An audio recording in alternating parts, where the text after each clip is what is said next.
This is the Lone Crater YouTube. We hope this video helps. In this video, I will show you how to make delicious Oreo churros at home. Let's begin by gathering all your necessary ingredients. You will need 1 cup of all-purpose flour, 1/2 cup of finely crushed Oreo cookies, and 1/2 cup of water. Also, have 2 tablespoons of butter, 1/4 teaspoon of salt, and 1 large egg on hand. Having everything ready makes the process smooth and enjoyable. Now, let's create the perfect churro dough. In a saucepan, combine 1/2 cup of water, 2 tablespoons of butter, and 1/4 teaspoon of salt.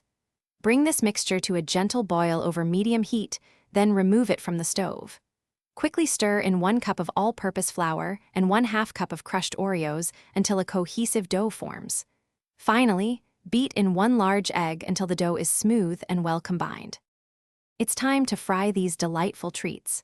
Heat about 3 inches of vegetable oil in a deep pot to a consistent temperature of 350 degrees Fahrenheit. Carefully pipe the dough into the hot oil using a star-tipped piping bag, creating your desired churro shapes. Fry them for approximately 2 to 3 minutes per side, or until they achieve a beautiful golden brown color. Remember to cook in small batches for best results. The final step is to coat your warm churros for that irresistible finish. In a shallow dish, combine granulated sugar with additional finely crushed Oreo cookies.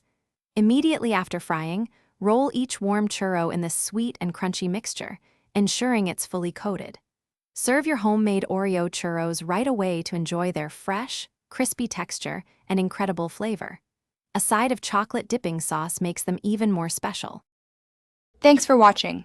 Consider subscribing if we helped you.